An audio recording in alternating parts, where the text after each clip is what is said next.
Hey, howdy, and a big welcome back to Clem Hawks, folks. I'm Yak, ready to take you through today's edition of MLB discussion here on the channel. And today we get to get a little creative with things, my friends. As guess what? The top 5 AL MVP candidates have dropped according to MLB.com on MLB Network's Twitter today, and my goodness, it is a list of who's who in the MLB 2022. We'll have the NL covered tomorrow more than likely, but today I want to talk the AL. If not, we'll talk the NL even later tonight. But oh my goodness, who do you have to choose from, right? Aaron Judge, Shohei Ohtani, Raphael Devers, Jose Ramirez. Heck, dark horse candidate, you could throw Justin Verlander in there the way he's been pitching this year. You could go any which way you want with all-star or MVP candidates because simply put, it is the most divisive, most exciting, best discussion in baseball when it comes down to August 5th, 2022, right? You can argue it a lot of ways, but just for the giggles of it, I want to tell you about Mr. Justin Verlander, who's leading the Houston Astros with a .73 ERA, 15 wins, 3 losses, 130 innings pitched, 88 hits, only 23 walks, a whip way below 1.0, and an opponent's batting average of 188 and 127. So, when I get to this list in just a moment here, I want you to take into consideration everything Justin Verlander has done this year because, my goodness, going unappreciated next to a guy like Shohei Ohtani, who's getting all kinds of headlines this season. But my friends, if you're new to the channel, what I want you to do is take the next 5, 10 minutes, whatever it takes me to get through this, to consider subscribing to us here on Clem Hawks. It's me, Gillies TV, and Clem, going hard, talking MLB and NHL all day, every day with you, and we're having a blast doing it. And why I keep talking about the subscriber thing is because it is working, my friends. We are up over 300 subscribers since we restarted this channel, and away we are going. So, without any further ado, let's get to it. The top 5 AL MVP candidates according to MLB.com. And hey, look at that. I mentioned all those names already, didn't I? Aaron Judge, Shohei Ohtani, Yordan Alvarez, Jose Ramirez, and Raphael Devers, all leading the way, right? 1 through 5. Aaron Judge on pace for a historic mark, potentially hitting that 62 is what he's chasing lately. Now is the number everyone's kind of pinning him for. Shohei Ohtani, the superstar two-way player, leading the Angels to nothing because the Angels cannot build around superstars for whatever reason.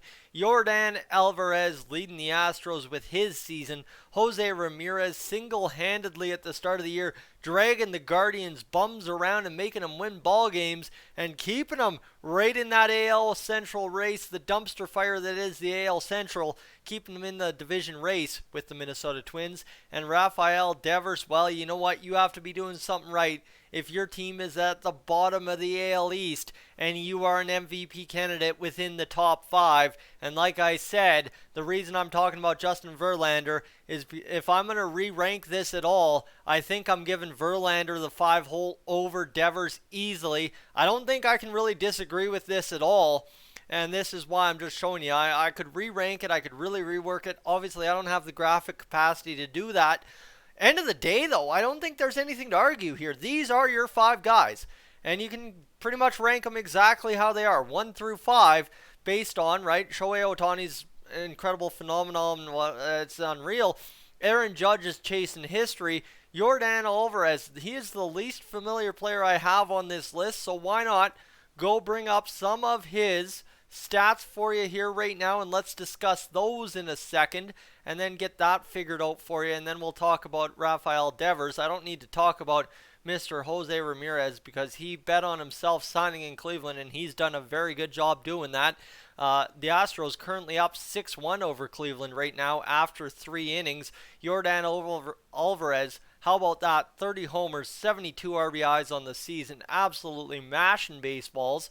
And where's he sitting in the average race here? How about a 304 batting average as well? 15 doubles, 2 triples, and the man is absolutely mashing at a slugging percentage of 654, and on base percentage, my friends, of 304 for a combined OPS of, on base percentage of 412. I was even discrediting his situation. An on base plus slugging percentage of 1,066. That is Banana Town's numbers. Kind of similar to what Aaron Judge is doing, and absolutely insane. So, you know what? End of the day, this list is very non-arguable. These are your top 5, and the wild card, dark horse, whatever you want to say, is the man, the myth, the legend, the ageless wonder himself, Justin Verlander, who just does not seem to give up on being a good pitcher in the MLB. But as you sit here, the Boston Red Sox, right, dumpster fire themselves in the AL East this year, now below 500, and Raphael Devers still having a very solid year, 23 home runs, 59 RBIs. Why is he an all-star candidate when a guy like, or all-star, I keep saying that, I'm a moron, MVP candidate when a guy like Vladimir Guerrero Jr. exists? Well, simply put, you look at what he is doing. 322 average, 378 OBP, and of course the 603 slugging. So when you're talking about a 981 on base percentage plus slugging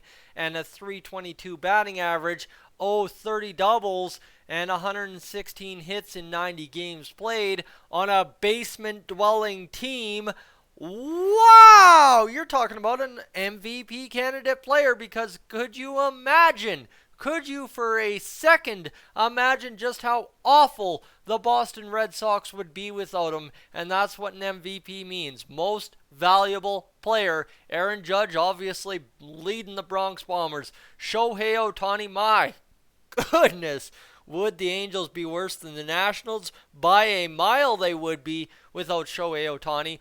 Yordan Alvarez, already talked about him, and honestly, I would feel like a moron trying to explain Jose Ramirez's stats to you. The MVP candidate round, Jose Ramirez, starts and ends with the fact that he chose to stay in Cleveland and be a future holder of that franchise, and the fact that he has delivered on the promise of, I'm staying here to make an impact, and he's doing it, and the Cleveland Guardians are right there with the Minnesota Twins in the AL Central. That is the All-Star MVP end-all be-all discussion when it comes to Jose Ramirez. I don't need stats. You tell me that. I am good on that. And then Raphael Devers, we've just been over that. But folks, I definitely feel just Devers being on the basement dwelling team he is in the Red Sox, especially if things go south even further than they already have in the past month for the Red Sox. You gotta believe if Justin Verlander keeps up the pace, gets up to 20 wins, right? It's possible if he wins 5 out of his next 6 or 7 starts, he can get to 20 wins. He has got to be in this top 5. Like I said, the wild card I'm talking about is Justin Verlander all day, every day when it comes to this, because the man, the myth, the legend, the ageless wonder himself has been absolutely phenomenal. But that is my take on the AL MVP race according to MLB.com, that MLB Network packaged up for us in that graphic and put out today. Folks, I'm Yak. This is Clemhawks. Let me know where you're going to argue me on, because I would love to hear if you've got somebody else like a Justin Verlander that deserves the spotlight, because I think those top 5 guys are as best case scenario as you can possibly get when it comes to an MVP in the AL this season. I am up on out of here.